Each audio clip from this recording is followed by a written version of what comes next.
Also, hello. We are here in Jurmo, and Jurmo is in Latvia. We are in Baltic Beach Hotel, where we're supposed to meet anyway. But I would say it's quite symbolic that we are talking about digitalization, about futuristic solutions in agriculture and forestry. And of course, we're talking to the people who should know first where to go, what to do, and what is most efficient ways to communicate and consult our clients. And let's talk about that in deep. And our question will be how advisory services might look in 2030. And we'll have a very, very interesting panel of experts. I'm Lars Melvins, and I'll be the one to host the event. That means I'll be looking in the phone and seeking for your questions. You can write down your questions in the chat box. By the way, if some of the experts, or maybe you know the answer to the question which is written in the chat, you are very... It's the answer. So that's the way how we save time in digital age. And let's see, what are the solutions, what we should know how to do in this digital age. Let's now meet the experts, and I would like to ask experts to say hello, so you know that you're on and we can hear you. And that will be also at the same time the sound check of our discussion.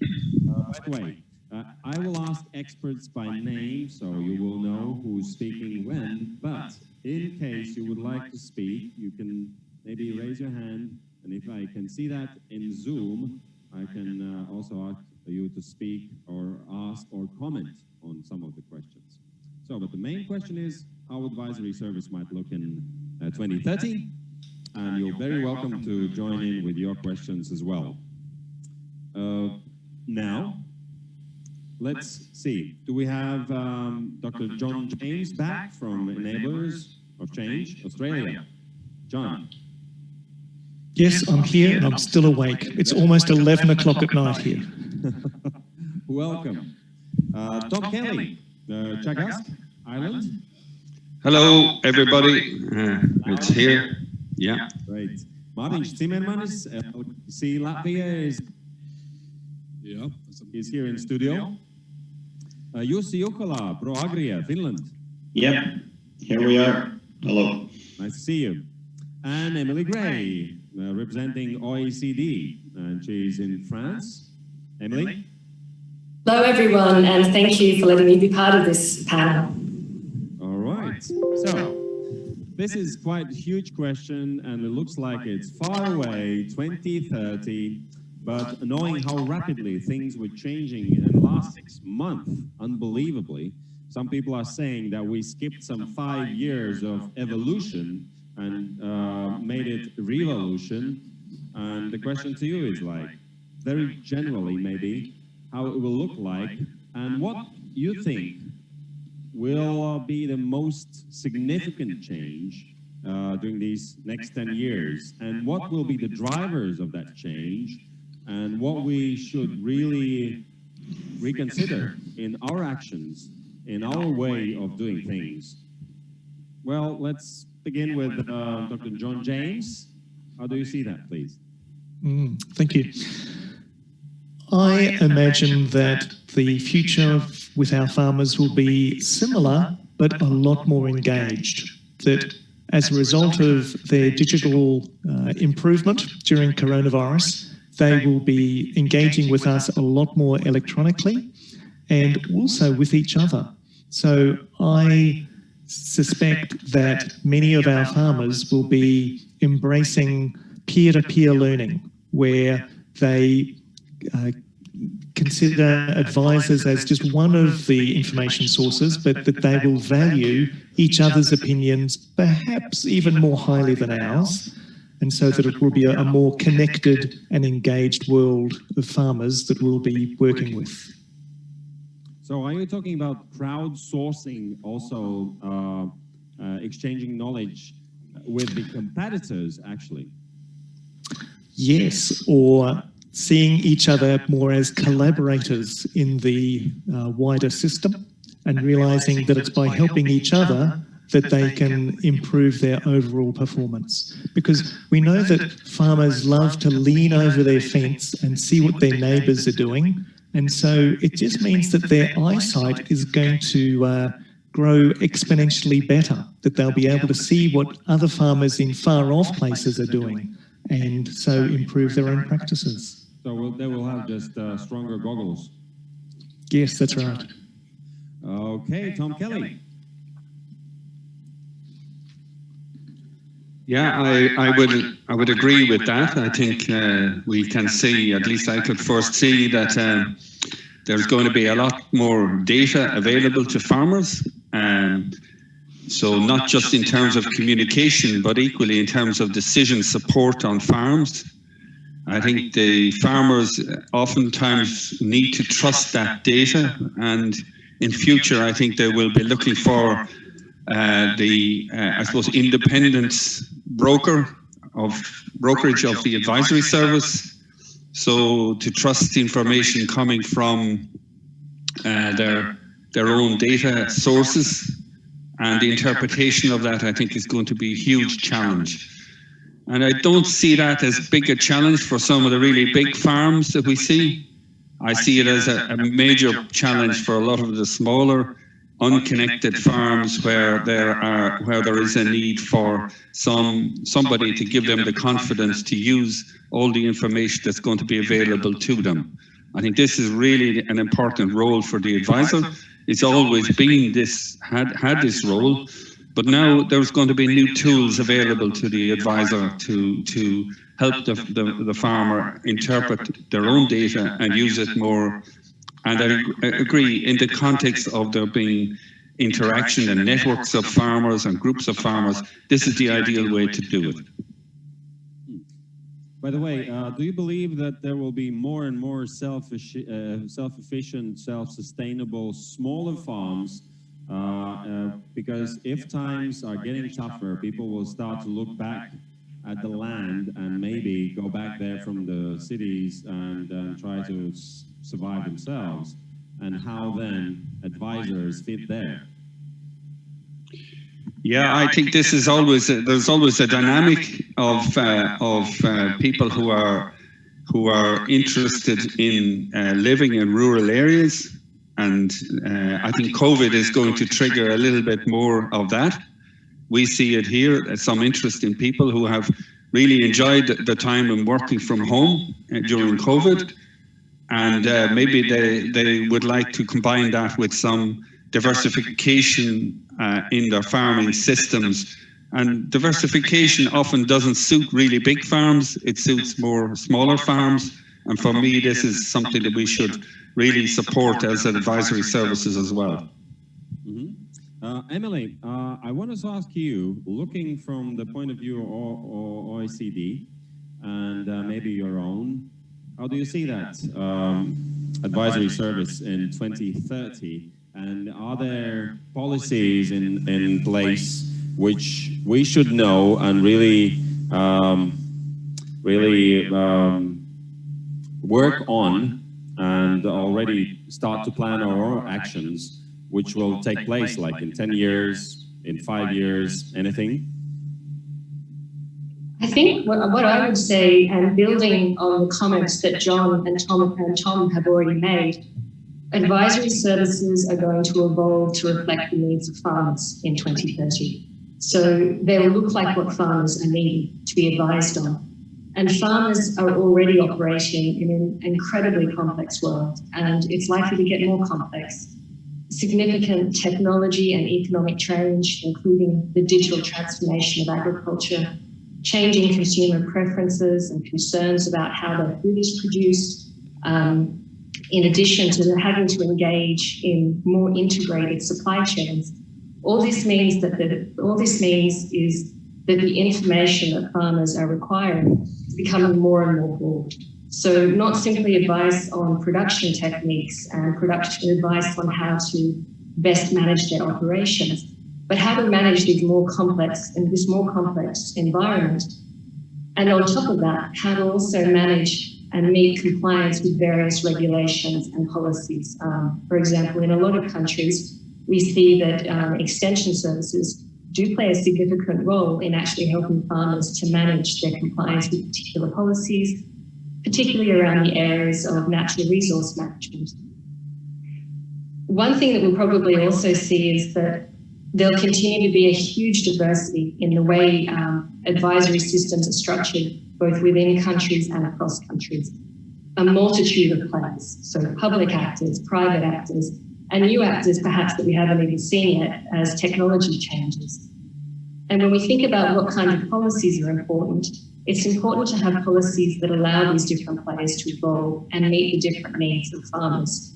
So for example, it might be that private providers can play a more significant role in meeting the needs of commercial farmers, but public resources might need to focus a little bit more on smaller farmers, resource-constrained farmers, or in those aspects of production that relate to public goods, for example, how best to manage their natural resources and mitigate any potentially negative impacts of production.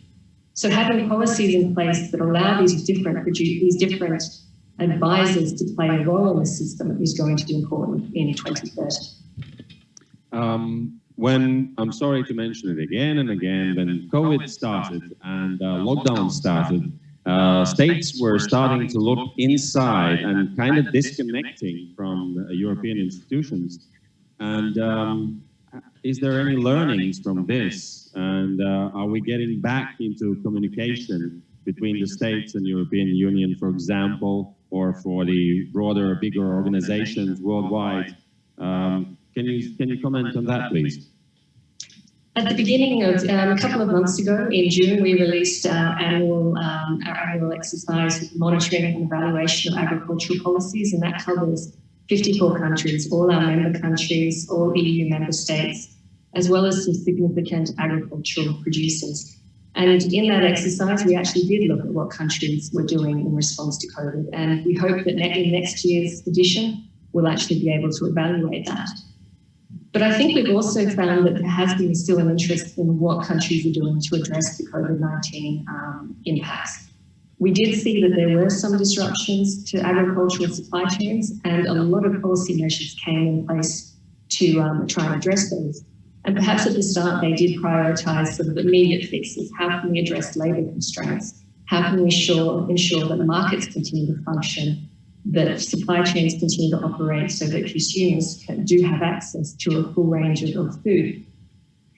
It's likely that probably the next steps might begin to look more at these e-communication devices, to take advantage of the various mechanisms that have already evolved in response to COVID-19. And I think there will probably be increasing interest in what other countries have done. And so these national to international and international organizations will continue to be very important. Thank you. Martin, what about 2030 and advisory service from the Latvian perspective, maybe?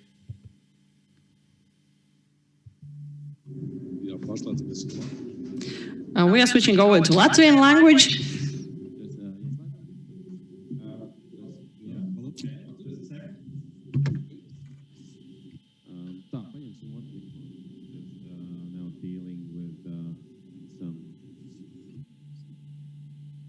Do we have the sound there? Do you have sound there? Okay. Okay, then we will deal with Martin's sound, and then let's ask Jussi. What about you in 2030 while we're working on sound here? Okay. First of all, yeah, I agree with the previous speakers that I think it's more going to be an evolution of advisory services, and rather than revolution. I'd say the sort of face-to-face interaction will still play a major role, but of course, I think technology will become more accessible. The barriers for adopting technology on farms will probably be lower. But at the end of the day, I think, and actually what we've been seeing now, for instance, here in Finland, when the COVID-19 lockdowns began, what happened was that, of course, the advisory services would basically immediately be transferred over to virtual meetings with the farmers. And now that we've been going on for a few months of this, the reaction from and the feedback from the farmers is that they actually prefer this in a lot of ways. It's a lot, they feel it's a lot, they get better use of their time because the meetings are very compact, they're very to the point, and it's actually, with some of the farmers, the advisors have actually increased their contacts because they are able to hold these ad hoc meetings through the web now, rather than traveling to the farms. And maybe another thing I'd like to say is that, as I think Emily pointed out, that the advisory services are going to look, probably in different countries, the advisory services are going to look quite different still in 2030.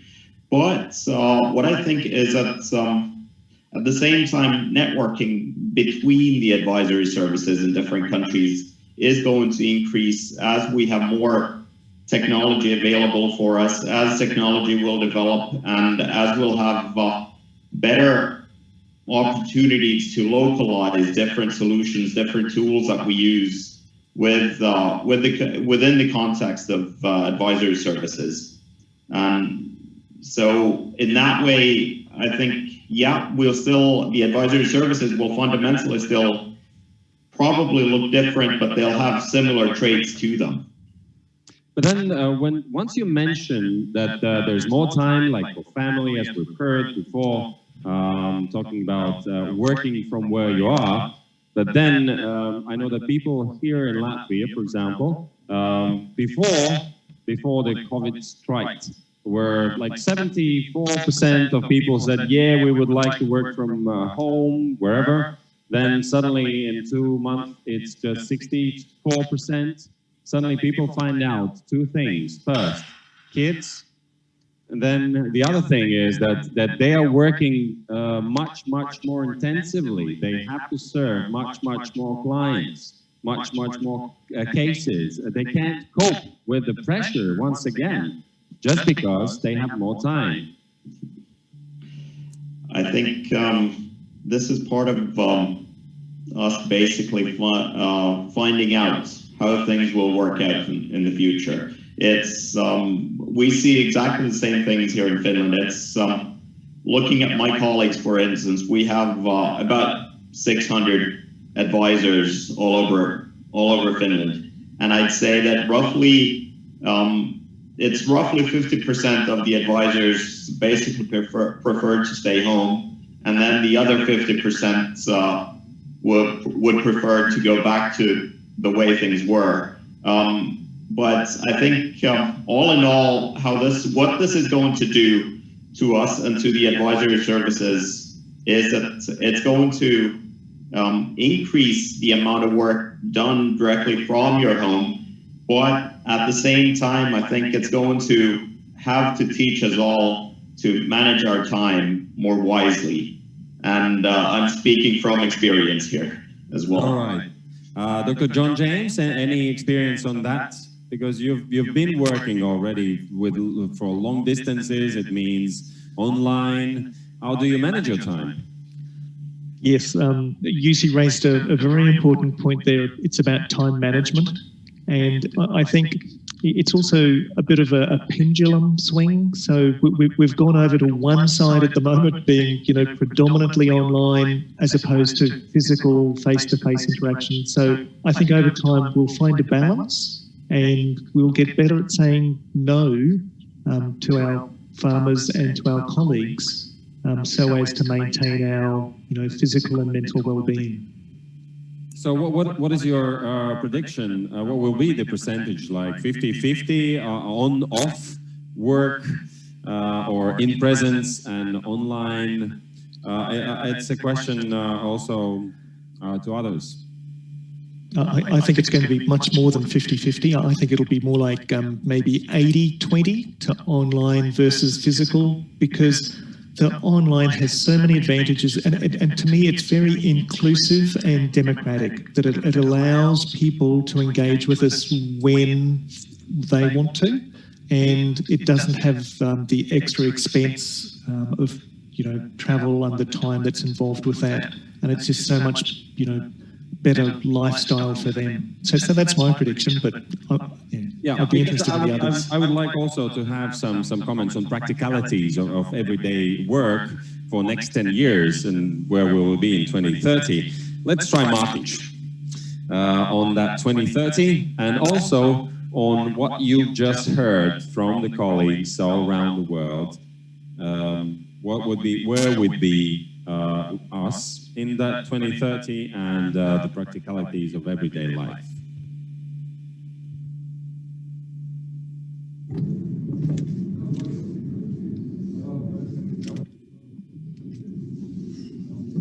Just a second. Okay, we're still checking mics. Pārbaudam. We can do this. Okay.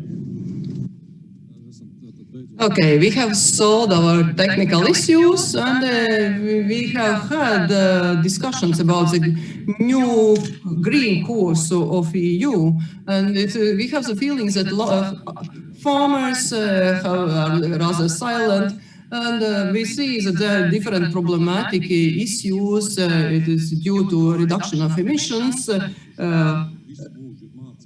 So people have been taught to produce milk and meat all the time, but now they have to eliminate or to decrease their cattle, and I think that it will be really very challenging for advisors what to do, how to organize life, and we see that support is very different in Europe, and also farmers are forced to make their lives more efficient, and it is very intense farming. Only intense farming allows you to compete. That is one thing. Another, what we see with this EU green course is this environmental factor. We will be paying European compensations for retaining environment, about biodiversity, less pesticides, more freedom to animals. But it is difficult for farmers to live like this, and where is that border, and who will be paying for that? So this is a problem in Europe. This is really the farmers see that the goals in Europe are for 2030. So we also have to, here in Latvia, have to reduce emission level. But when this was fixed, so we were on the lowest points of manufacturing or production. So it is rather impossible to reduce this because farming is more intense. The panelists, do you hear translation? Do you hear the English version and German version? Okay, nice. So these are the targets or the goals which we have to reach, and so we can discuss about this. But for me as an advisor, we will have to let farmers into our field of work, because right now so it seems quite normal that a family doctor or pediatrician consults you on TV, on phone, but now it has become quite normal. And we have this feeling that with AI coming into our lives, farmers are passing also their decisions, and they are consulting online. And so we have to think about this, also about accounting services, about other economic issues which can be provided remotely. And we see that artificial intelligence replaces human beings quite successfly. And this comes also into our lives regarding consultancies, and consultants could lose their jobs. And one more what I would like to mention, 10 years ago about milking robots, So it was like a dream. So, but now we see that during these 5 years, milking robots are in every dairy farm, and it is really living, and it really it makes lives of people easier, and the youngsters are more involved in agriculture. And now we have this biological farming now. So consultants have to be able to open new types of agriculture, also tell how countryside can be developed and how we can manage sustainably. On the last idea that some young people are saying, if you're going back to the countryside, just don't do animal farming. I mean, don't do herds, nothing. Just make some weed and, weed. Just do some green stuff. It will grow there. You won't have to be just beside it. Just don't deal with any animals at all, because it's too tough. And if we talk about robotics, which could solve that problem. But we have an opportunity to ask questions at the chat.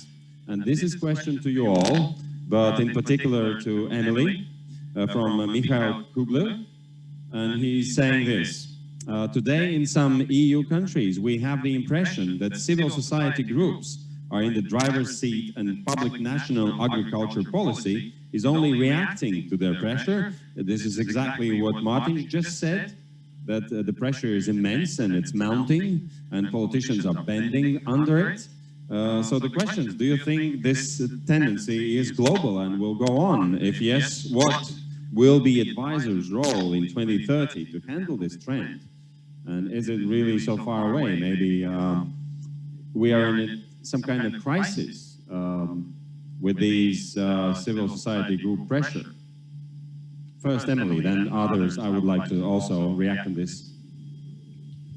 That's a very, very interesting question, and I actually don't know the answer. If there is definitely a global trend and something that perhaps there is an interesting research project there.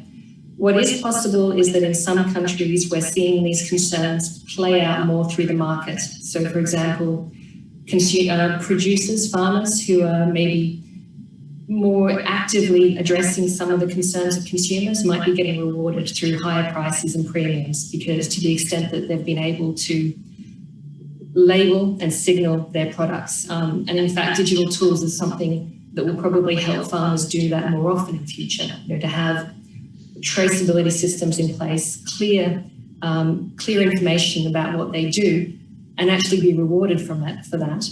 And it's likely that extension services and advisors can maybe help farmers to do this and to develop those closer relationships with their consumers. But in particular, to the extent that these type of factors become more important in policy, it will be important that advisors actually have the skills to deal with this. So not just agronomic information, not just animal husbandry knowledge, but to be able to reach across a much broader range of disciplines in order to help farmers to actually manage those policy concerns. And it's likely that will probably play a much more significant role in the range of services that advisors are providing. Mr. Kelly. Yeah, I'd like to just echo those comments. I think advisors will have a role in relation to getting involved in the civil dialogue in different countries throughout the world. I think there's no doubt, but there's a growing pressure coming from the environmental lobbyists and from environmental NGOs in almost every country in the world. And we need to have the public opinion with farming, with agriculture, and I really do think this is a challenge for us. We have data from farms. We have more data than we've ever had from farms that can support the farmers' I suppose, perspective on this in terms of the balance that's created on every farm between environmental pressure and the pressure for income for the farm family and the future and sustainability of that farm from a social and economic point of view, as well as an environmental point of view. And basically, we need to ensure that that the politicians and the policymakers in different countries and different organizations throughout the world hear all three stories from both the environmental, the social, and the economic perspectives of sustainability. So are we trying or starting to talk about not intensification of farming, but de-intensification of farming, which would make some civil society groups more happy? Or that's not the way to go? Or are we just talking about doing things more clever, more precise in terms of technologies, analysis, soil analysis, and so on? Martin? Ko var nosaukt vienā vārdā ilgspējīga lauksaimniecība? Man liekas, tas kļūst arvien vairāk saprotams. Jo skaidrs, ka patērētājs ir tas, kas nosaka gala pie veikala plaukta izvēlētos preci, lielā mērā ir tas, no kā ir atkarīgi arī zemnieki. Vai viņa preci aizies tālāk vai nē. Un tas, kā šeit jau minēja Emīlija par šo izsekojamību, man liekas, tas būs viennozīmīgi, kad patērētājs savā plauktā gribēs redzēt izsekojumu produktu. Traceable products. And in Latvia, during COVID crisis, we see this influence. Very often people say they want to know I want to have safe products for my family. If shops are closed, if markets are closed, then this is a problem. So I agree what Tom say about informing people. But we have to have very smart dialogue with all involved parties. So it is impossible to live without pesticides, and another party would say that no, we do not like that, so it is confrontation. We have to have this smart dialogue to understand each other, because farmers can say, if food would cost as much as for me, grants are not important, I will grow. You will not influence my decisions, what I am growing on my land. So since the pressure for demand, so here in Europe we have surplus of food, but not in the world. So Europe is really excellent place where to get experience and knowledge about growing food. So we have the green course of Europe. We should continue this, but we should have this dialogue. Your take on politics of agriculture, I would say, next 10 years? That's a very good question. I think, I think we're seeing some of the trends already. I think environmental pressures are going to be mounting all the time. I think it will force the farming community to also evolve and to invent new, more environmentally friendly ways of producing. Of course, there is the constant talk about milk production, meat production, and it's it being harmful to the environment. I think this will continue.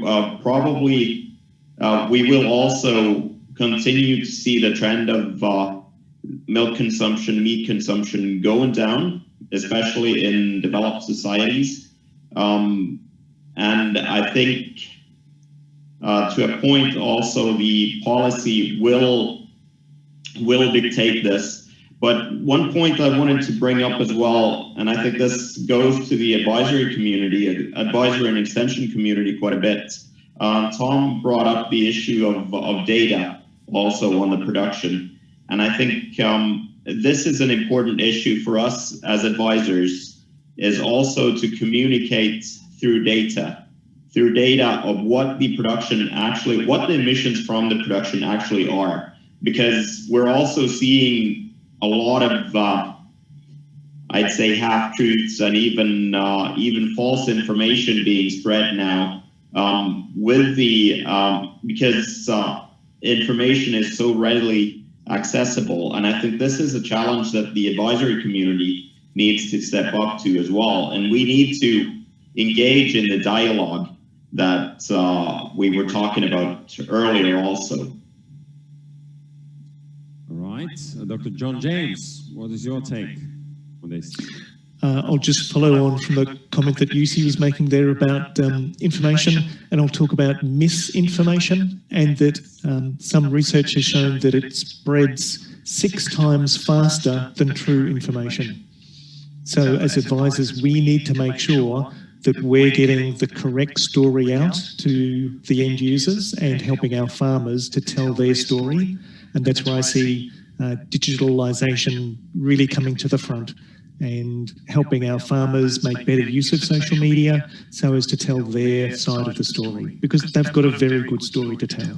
So I'm hearing that one of the roles could probably be you would become a reputation managers for farmers as such, you as consultants who have all the data and who can understand what that data means.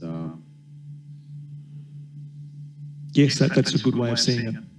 Okay, before we move on to a little break, after which we will have our workshops. We'll start to work individually, very hard and very precise on the topics you would like to touch.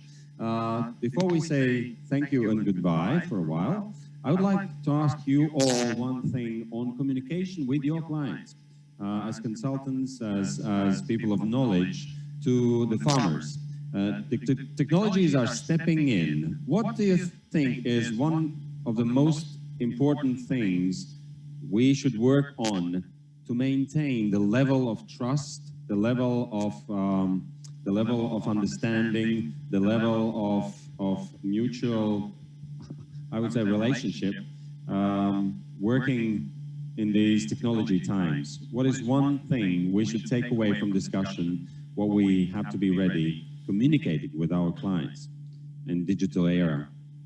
Martin, what is the most important thing if we move more and more digital these days with our clients, farmers?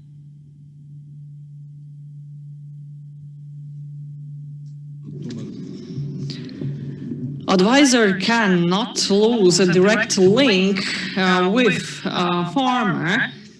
Training methods, as Jussi has mentioned, will change. Training among advisors will change.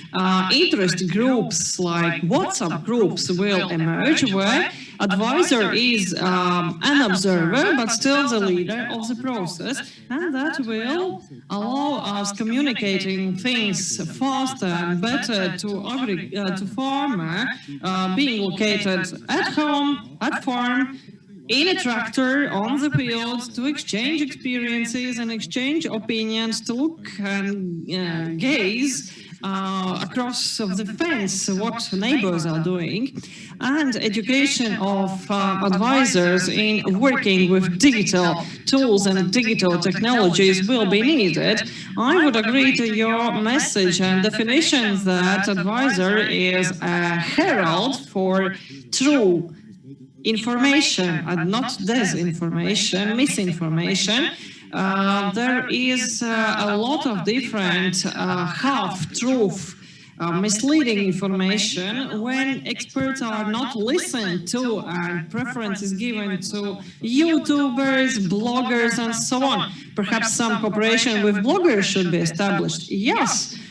We can really establish cooperation and raise awareness of the bloggers or opinion leaders farmers are listening to. And we must address the young generation as well, because they are living in completely different environment, different reality, and they will become our future consumers, and we must communicate with them as well. Emily? Future communication. I think probably the thing that comes across for me is the importance of trust.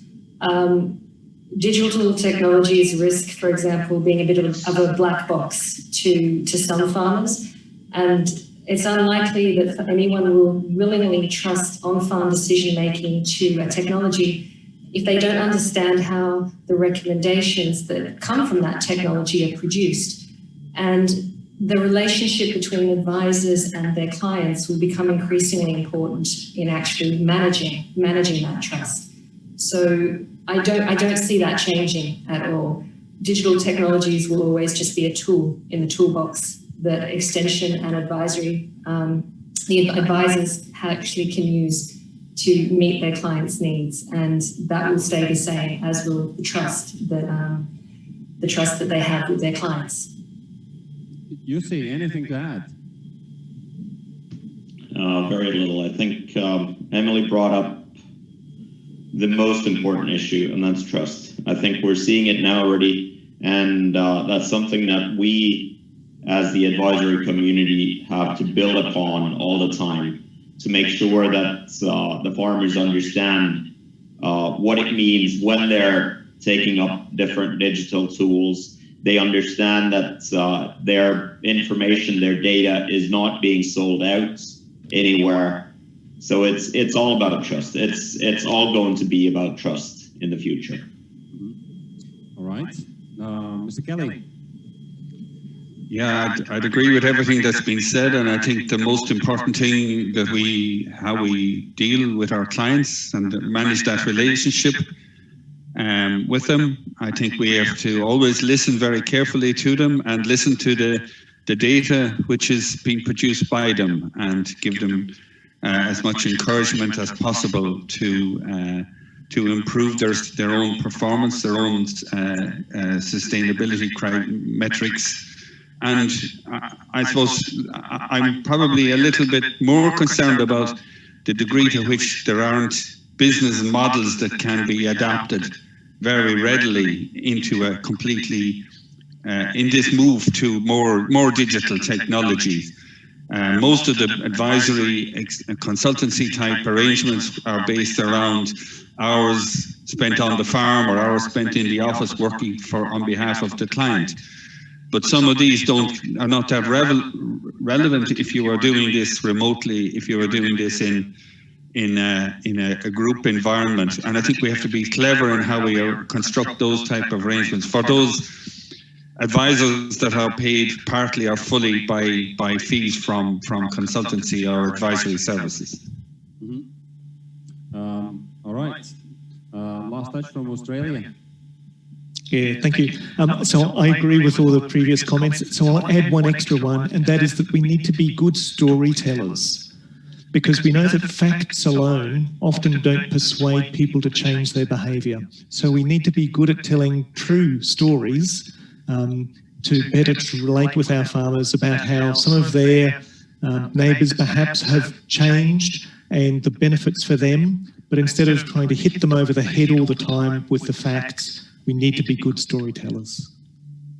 All right, that was our discussion on advisory service in 2030. We are saying thank you to Dr. John James from Enablers of Change from Australia, Tom Kelly from TEAGASC Ireland, then Martins Cimermanis, LLKC Latvia, Jussi Juhola, ProAgri Finland, and Emily Gray representing OECD in France now. Thank you very much. Thank you. Thank you.